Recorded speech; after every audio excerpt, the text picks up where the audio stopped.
जय श्री राम दोस्तों। जो आज का हॉरर इंसिडेंट हमारे साथ शेयर किया है उनका नाम है रुद्रा और ये नागपुर के रहने वाले हैं। रुद्रा ने हमें अपना पूरा नाम और गांव का नाम बताने से मना किया है, इसलिए हम इसे हाइड ही रखेंगे। रुद्रा कहते हैं कि जो उन्होंने अपनी जिंदगी में देखा और महसूस किया वो किसी डरावने सपने से कम नहीं था। उन्होंने अपने इंसिडेंट को मेरी जुबान से सुनने की इच्छा रखी और मैं आप तक उनका इंसिडेंट ला रहा हूँ। दोस्तों, अगर आप नए हैं तो चैनल को सब्सक्राइब करें और लाइक का बटन ज़रूर से दबाएं। आपका एक लाइक हमें नए इंसिडेंट सुनाने के लिए इंस्पायर करता है। तो चलिए शुरू करते हैं रुद्रा के इस भयानक सफ़र का किस्सा।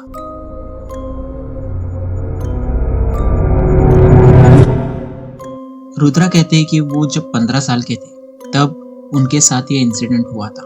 रुद्रा बताते हैं, श्रुतेश भाई, मैं दिखने में 15 साल का नहीं दिखता हूँ। 15 साल की उम्र में एक 23 या 24 साल का लड़का दिखता हूँ और दिखने में भी मैं अच्छा खासा हूँ और साथ ही साथ भगवान के आशीर्वाद से एक अच्छा खासा फिट इंसान हूँ। मैं ये सब क्यों बता रहा हूँ, कहानी में आपको आगे पता चलेगा। ये उन दिनों की बात है जब मैंने जस्ट 10th की एग्ज़ाम देने के बाद मैं अपने मामी के गांव गया था, जो मेरी फेवरेट जगह हुआ करती थी। हर तरफ हरियाली थी और एक अलग ही शांति का एहसास होता था। लेकिन इस बार गांव उन्हें कुछ अलग सा लगा, एक अजीब सी खामोशी जो कभी पहले महसूस नहीं हुई थी। वो गांव पहुंचते हैं और नाना नानी, मामा मामी और सारे कज़न से मिलते हैं। शाम का वक्त हो चला था। वो अपने दोस्त प्रज्वल से मिलते हैं।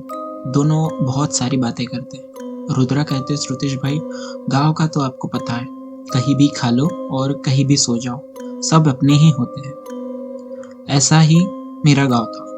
लेकिन इन सारे चेहरों में मुझे एक चेहरा अलग नजर आया, लेकिन मैंने उसे नज़रअंदाज कर दिया। रात के खाने के वक्त उन्हें थाली में एक बाल मिला। उन्होंने सोचा कि शायद ये गलती से आ गया होगा, लेकिन जब पानी पिया तो लग रहा था जैसे उसमें किसी ने मिट्टी मिला दी।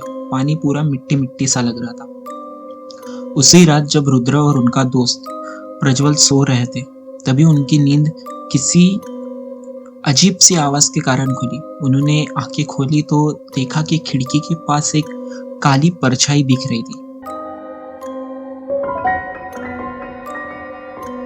डर के मारे उन्होंने प्रज्वल को जगाया। प्रज्वल ने कहा, तू ज्यादा सोच रहा है यार, ऐसा यहाँ कुछ नहीं है, सो जा। लेकिन रुद्रा को लग रहा था कि वो कुछ ज्यादा ही अजीब चीजें महसूस कर रहे हैं। गांव में एक औरत रहती थी जो उनके मामा के घर के सामने अपनी एक छोटी सी झोपड़ी में रहती थी और अपनी पूजा करती थी। उसका घर में आना जाना लगा रहता था। एक दिन रुद्रा ने मामा से पूछ ही लिया, मामा ये कौन है, हमेशा पूजा करती रहती है? मामा ने जवाब दिया, उसे गांव में आए तकरीबन 4-5 महीने हुए हैं और वो अकेले ही रहती है। किसी को उसके बारे में कुछ नहीं पता कि वो कहाँ से आई है। और हाँ, लोग ये भी कहते हैं वो थोड़ी अजीब है और कहते हैं कि उसका काले जादू में भी हाथ है। लेकिन मुझे लगता है ये बस अफवाह है, लोगों ने मनगढ़ंत कहानियां बनाई हुई है, ऐसा कुछ नहीं है। रुद्र की नजर उससे मिलती, वो रुद्र को देखकर अजीब सी मुस्कान हंसती है। उस रात की मुस्कान रुद्र के मन में एक अजीब सी बेचैनी भर देती थी।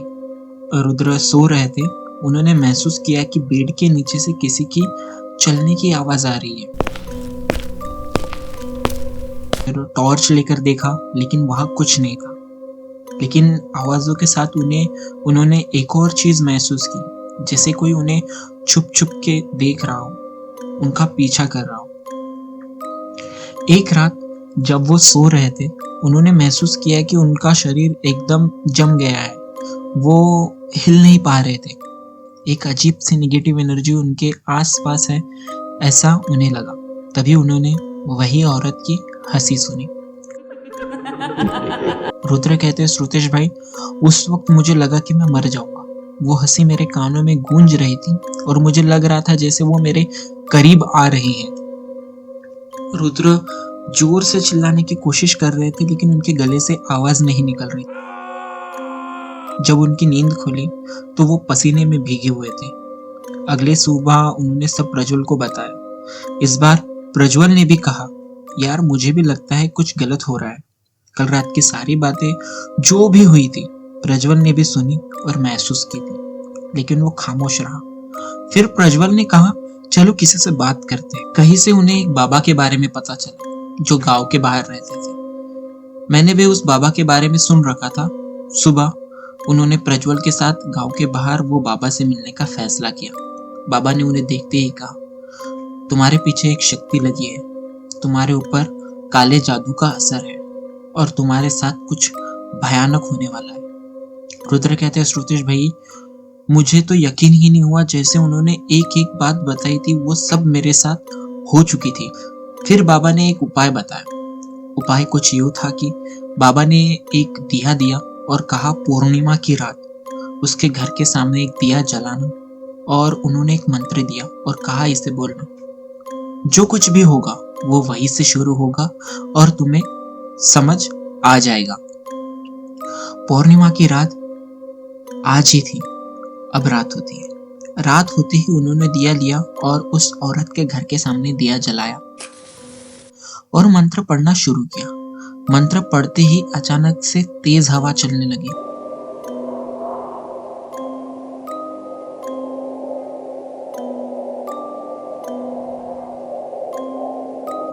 और देखते ही देखते दिया बुझ गया। तभी वो औरत घर के अंदर से बाहर निकली और एक अजीब सी मुस्कान के साथ बोली, तुम्हें लगता है तुम मेरा असर तोड़ सकते हो? अब बहुत देर हो चुकी है, तुम लोग यहाँ से जिंदा नहीं जा सकते। रुद्र ने महसूस किया कि उनका सांस लेना मुश्किल हो रहा है। वो जमीन पर गिर गए और उनके मुंह से काले रंग का पानी निकला। प्रज्वल ने जैसे तैसे रुद्र को अपने कंधे पे उठाया और वहां से उनके घर ले आया। घर आते ही मामा मामी ने कहा, ये क्या हुआ? और मामी रोने लगी। प्रज्वल ने अभी तक जो भी हुआ सारा कुछ मामा को बता दिया। वो रात रुद्र अचानक से उठते हैं और मामा का गला पकड़ लेते हैं। प्रज्वल भाग के गांव वालों से मदद मांगने जाते हैं। आजू बाजू में जो गांव वाले रहते थे वो मदद के लिए आते हैं। रुद्र बताते हैं कि श्रुतेश भाई, मैं उस वक्त सिर्फ 15 साल का था, मगर पता नहीं मुझ में ऐसी कौन सी शक्ति ने प्रवेश कर लिया था। मुझे 8 गांव वाले भी संभाल नहीं पा रहे थे। फिर मामी गंगा जल लेके आती है और मेरे ऊपर डालती है। सारे गांव वालों को पता चल चुका था मेरे साथ कुछ ना कुछ अजीब हो रहा है। रात जैसे तैसे हनुमान चालीसा पढ़ते हुए सुनते हुए निकल जाती है। लेकिन गांव वालों को पता था उस औरत के बारे में, लेकिन कोई भी उससे दुश्मनी नहीं लेना चाहता था। इतने में मेरी तबीयत इतनी खराब हो चुकी थी कि मैं ठीक से खड़ा भी नहीं हो सकता था। ऐसा लग रहा था कि बस मेरा आखिरी समय आ ही चुका है। दूसरे दिन प्रज्वल बाबा के पास गए और तुरंत बाबा को बुलाया। बाबा ने कहा, लगता है उसके पास जो शक्ति है उसे हराना मेरे एक अकेले की बस की बात नहीं है। मैं किसी को जानता हूँ जिसे इन सब चीजों में महारत हासिल है। उन्होंने कहा कि अब मुझे एक तांत्रिक की जरूरत है, इसके बिना इसका असर नहीं हटेगा। ये मेरे अकेले की बस की बात नहीं है। उन्होंने कहा, इसे अभी के लिए मैं एक धागा देता हूँ, ख्याल रहे कि इसे कोई ना निकाले, नहीं तो इसकी जान भी जा सकती है। तांत्रिक को आने में 2 दिन लगेंगे। ये 2 दिन निकालना मेरे लिए श्रुतेश भाई इतना मुश्किल हो चुका था कि मैं ढंग से खड़ा नहीं हो पा रहा था। न मुझसे खाना खाया जा रहा था, न कुछ। 2 दिन बाद तांत्रिक आता है। रुद्र को देखते ही वो सारा कुछ समझ जाता है। इनको बोलने की जरूरत भी नहीं पड़ी थी। मैंने बस उनकी आंखों में देखा और मुझे पता चल चुका था कि शायद अब मेरा बचना नामुमकिन है। फिर तांत्रिक ने कहा, उस औरत का असली रूप अभी भी तुमसे छुपा हुआ है। तुम्हें उसका सामना करना होगा। मैं एक यज्ञ करूंगा, लेकिन तुम्हें अपनी हिम्मत बनाए रखनी होगी। रात के समय तांत्रिक ने हवन सामग्री से हवन शुरू किया और मुझे एक घेरे में खड़ा कर दिया जो आटे और नमक से मिलके बना हुआ था। चारों दिशाओं में कटे हुए नींबू और उनमें सिंदूर भरा हुआ था। सारा गांव जमा हो चुका था। तांत्रिक ने मंत्र जाप शुरू किया। उन्होंने मंत्र पढ़े। अचानक से तेज हवा शुरू हो गई। तभी वो औरत घर से बाहर आती है और जोर जोर से हंसने और रोने लग जाती है। थोड़ी देर होते ही उस औरत का असली रूप सामने आया। जला हुआ चेहरा, लाल आंखें जैसे उनमें से अभी खून निकलने वाला हो, और एक भयानक हंसी। लोगों को समझते देर नहीं लगी कि ये एक चुड़ैल है। वो चिल्लाकर कहती है, तुम मुझे नहीं हरा सकते। और मुझे देखकर बोली, तुम्हारे साथ मैं तब तक रहूंगी जब तक तुम्हें खत्म ना कर दूं। तुम मेरे हो।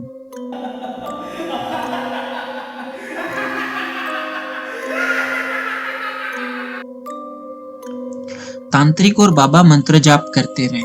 धीरे धीरे उस औरत का असर खत्म होने लगा, लेकिन उसने एक आखिरी बार कहा, ये अभी खत्म नहीं हुआ है, मैं वापस लौटूंगी। धीरे धीरे से वो आग में जलने लगी और राख बनकर हवा में घुल गई। तांत्रिक अपने जगह से उठा और उस राख को अपने साथ रख लिया। फिर तांत्रिक बाबा ने एक बात बताई जिसे सब खड़े के खड़े रह गए। वो कहते हैं, जिस दिन रुद्र गांव में आए थे उसी दिन से इसकी नजर रुद्र पर थी। वो इसे पाना चाहती थी, लेकिन अब सब ठीक है। अब जाके रुद्र और गांव वालों ने राहत की सांस ली थी। कुछ दिन बीतते हैं। फिर अचानक से एक दिन रुद्र को एक सपना आता है कि कोई उन्हें पुकार रहा है। सुबह होती है।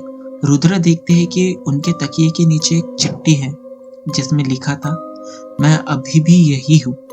और थोड़ी ही देर बाद वहां बाबा आते हैं और कहते हैं, तांत्रिक बाबा मर चुके हैं और उनकी मौत का कारण अभी तक पता नहीं चला। और आज तक उन्हें लगता है कि कभी ना कभी वो औरत वापस जरूर आएगी।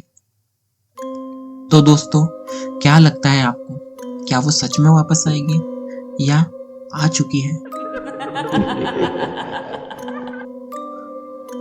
इसके बाद रुद्र से हमने पूछा कि अब क्या सब ठीक है, लेकिन रुद्र का हमें इसके बाद कोई रिप्लाई नहीं आया। दोस्तों, आप देख रहे हैं खूनी रात विद श्रुतेश। अगर आपको ये इंसिडेंट पसंद आया तो चैनल को सब्सक्राइब करना ना भूलें और कमेंट करके अपना ओपिनियन जरूर से शेयर करिए। मिलते हैं अगले एक और रियल हॉरर इंसिडेंट में। तब तक आप सब अपना ख्याल रखें। जय श्री राम।